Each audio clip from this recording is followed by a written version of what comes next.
మిత్రులారా, ప్రముఖ పర్యావరణవేత్త, విద్యావేత్త, సైంటిస్టు సోనం వాంగ్చుక్ ప్రాణాలకు విలువ లేదా?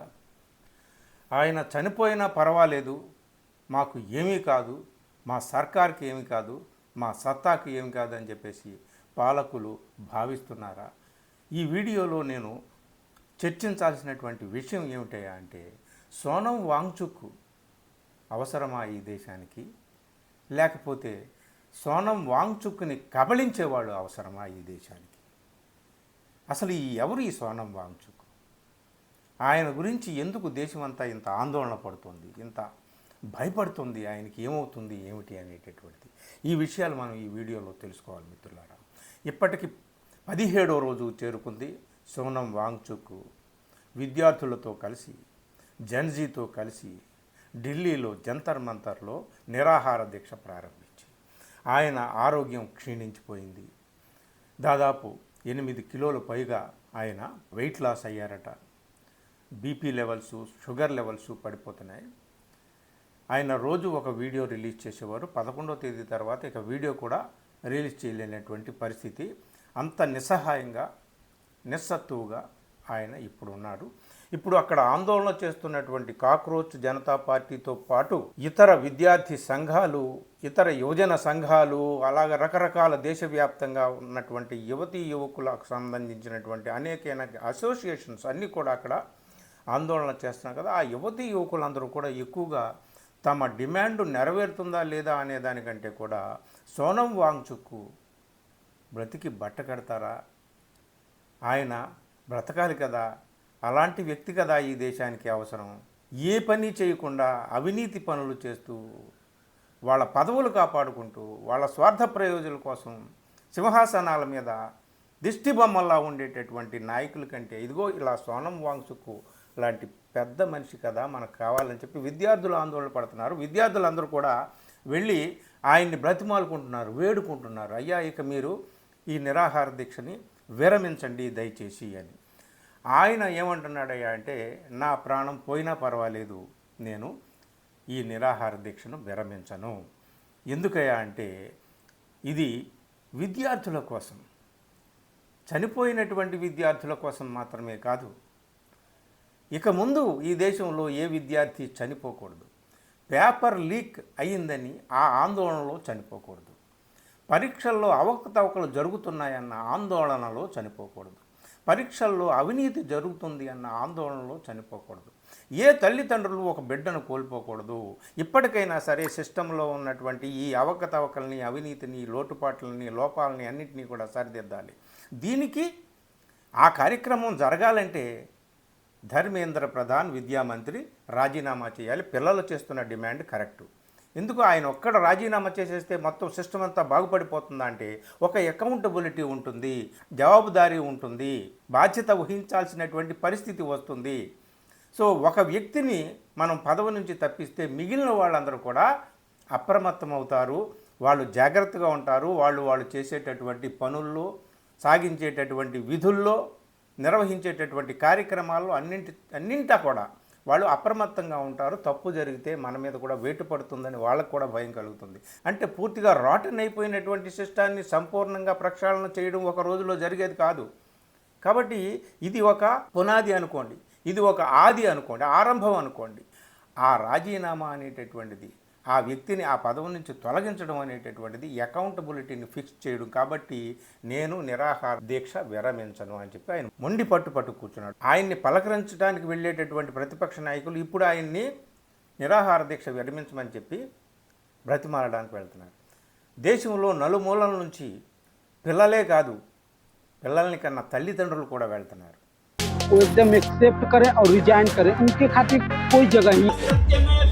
का माहौल है या नहीं हमारे देश में, इस बात से समझ नहीं आती कि भविष्य का भारत कैसे बनेगा। मेरा आने का मोटिव यही है कि मेरे को सरकार ने या लोगों को गलत नीतियों की वजह से इतना निचोड़ा है, इतना परेशान किया है कि हमारे अंदर इतनी बड़ी आग है। वो आग को हम दिखाने के लिए यहाँ इस मंच पे इकट्ठा हुआ। मेरे 7 महीने की बेटी है, मैं अपनी बेटी को छोड़ के आया हूँ उसके भविष्य के लिए। लेकिन इस्तीफा के साथ साथ ये पूरी सरकार को ही बदलने की ज़रूरत है। ऐसे ये सरकार के बस की है। తమ పిల్లల భవిష్యత్తు కోసమే కదా ఇక్కడ పిల్లలందరూ కూడా నిరాహార దీక్షలో పాల్గొన్నారని చెప్పి సోనం వాంగ్చుక్తో పాటు చాలామంది విద్యార్థులు కూడా అక్కడ నిరాహార దీక్షలో ఉన్నారండి. ఐసా, ఆల్ ఇండియా స్టూడెంట్స్ అసోసియేషన్, ఐసాకు చెందిన 6 విద్యార్థులు అక్కడ నిరాహార దీక్షలో ఉన్నారు. ఇప్పటికే 2-3 విద్యార్థులు కండిషన్ బాగోక అక్కడ హాస్పిటలైజ్ అయిపోయారు.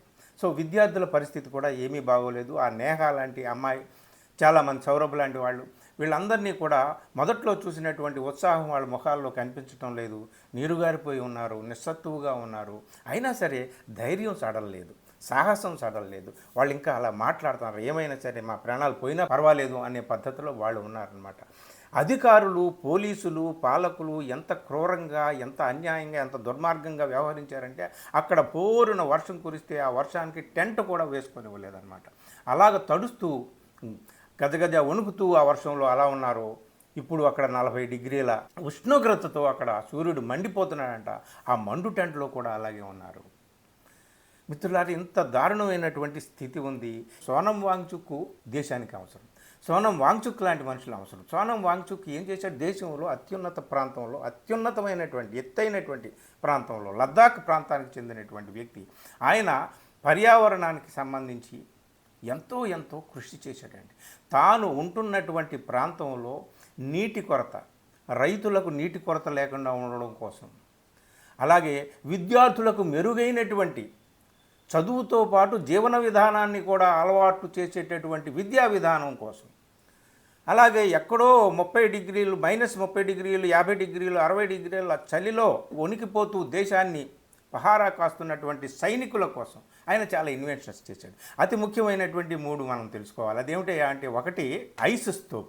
ఐస్ స్తూప అంటే ఆ హిమాలయాల్లో, ఈయన ఉంటున్నదే హిమాలయం కదా, ఆ హిమాలయాల్లో వేసవికాలంలో నీటి కొరత అక్కడ ఉంటుందన్నమాట.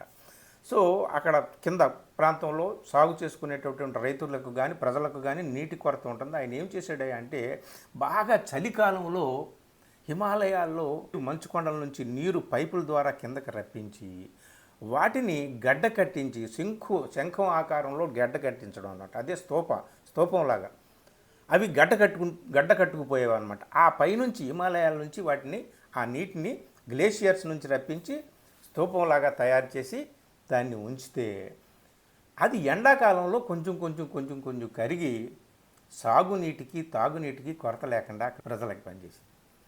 ఇది అంతర్జాతీయంగా ఆయనకు గుర్తింపు తీసుకొచ్చింది. రోలెక్స్ అవార్డు, అంతర్జాతీయంగా గుర్తింపు పొందినటువంటి రోలెక్స్ అవార్డు ఆయనకు తీసుకొచ్చింది. రామన్ మెగసెసే అనే అంతర్జాతీయ ప్రఖ్యాతిగాంచినటువంటి అవార్డు కూడా వచ్చింది.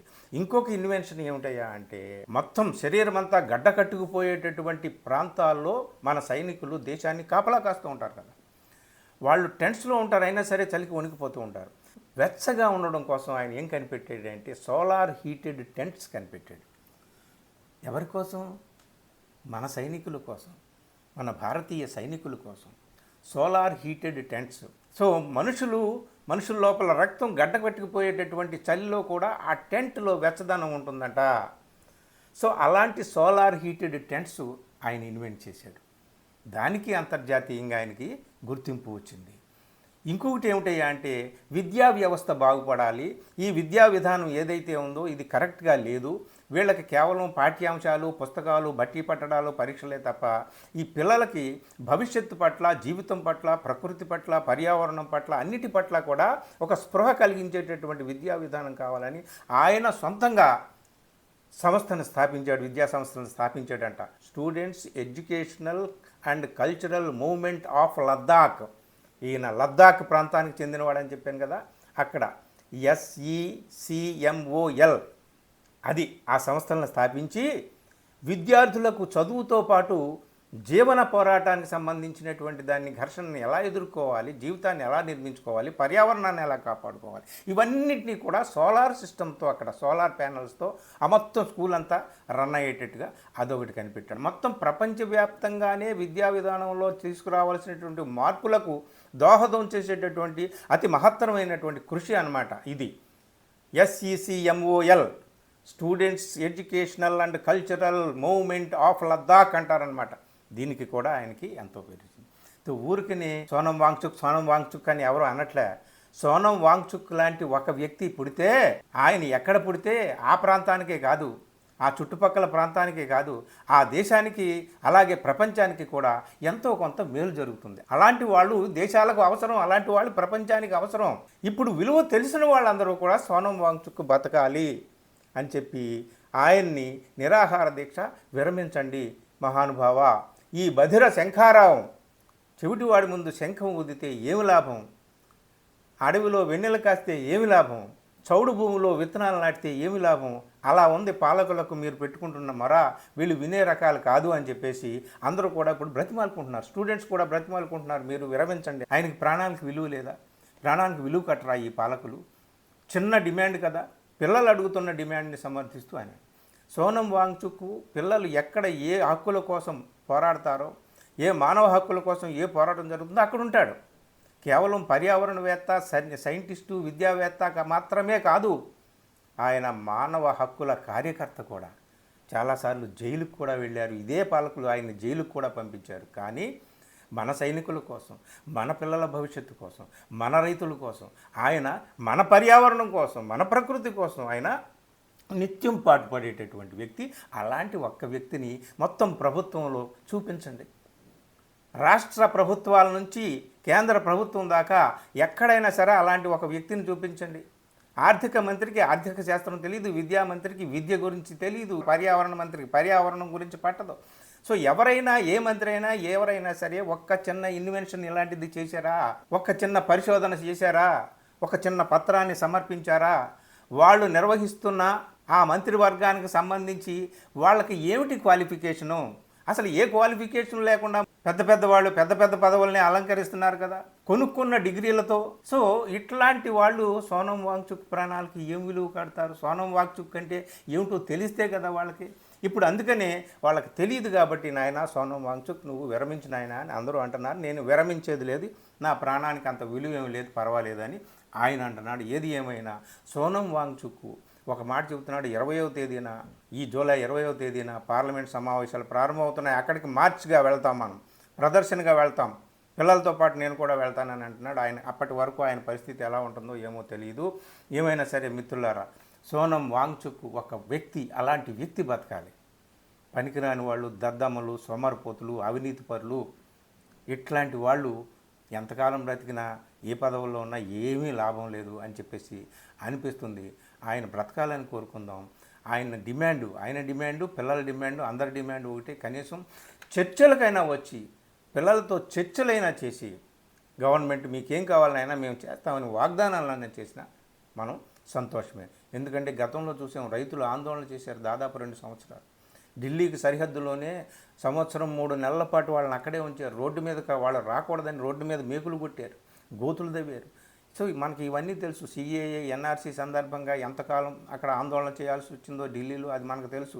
ఆందోళన చేసినటువంటి వాళ్ళ డిమాండ్ల మాట నుంచి ఆందోళన చేస్తున్నటువంటి వాళ్ళని ఆపడం కోసం కొంతమందిని ఉపా చట్టం కింద అరెస్ట్ చేసి పడేశారు. మణిపూర్లో ఎంతకాలం ఆందోళన చేశారు, ఇంకా ఎంతకాలం ఆందోళన చేస్తున్నారు.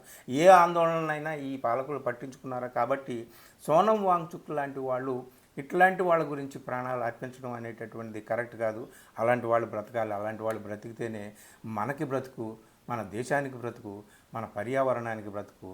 అందుకనే సోనం వాంగ్చుక్ ఆరోగ్యం బాగుండాలని, ఆయన త్వరగా ఈ నిరాహార దీక్ష విరమించుకుంటే మంచిదని, అలా విరమించుకోవడానికి సరైనటువంటి ఒత్తిడి కూడా తేవాలి. మిత్రులారా, ఏ ఆందోళన ఏ రూపం తీసుకుంటుందో మనకు తెలీదు. ఈ కాక్రోచ్ జనతా పార్టీ వెనక అదున్నారు, వాళ్ళున్నారు, వీళ్ళున్నారని చెప్పినటువంటి వాళ్ళు ఇప్పుడు విద్యార్థులు చాలా నిష్టగా ఉన్నారు, నిజాయితీతో ఉన్నారు, నిబద్ధతతో ఉన్నారు, వాళ్ళ ఆందోళన చేస్తున్నారు. జూలై 20వ తేదీన వాళ్ళు పార్లమెంట్కి ప్రదర్శనగా వెళ్తామంటున్నారు. అప్పుడు ఏం జరుగుతుందో ఏమో కానీ మన అందరం కూడా సోనం వాంగ్చుక్ ఆరోగ్యం బాగుపడాలని చెప్పి మనం కోరుకుందాం. ఆరోగ్యంగా ఉండాలి, ఆయన జీవించి ఉండాలి. ఆయన జీవించి ఉంటేనే దేశానికి జవం. మిత్రులారా, వీడియో నచ్చితే మిత్రులకు షేర్ చేయండి. వీలైతే సోనం వాంగ్చుక్ గురించి మీకు దైవభక్తి ఉంటే ప్రార్థనలు చేయండి. మీరు హక్కుల కార్యకర్తలు అయితే తప్పనిసరిగా ఆయన గురించి 2 మాటలు మాట్లాడండి. మిత్రులకు చెప్పండి, బంధువులకు చెప్పండి.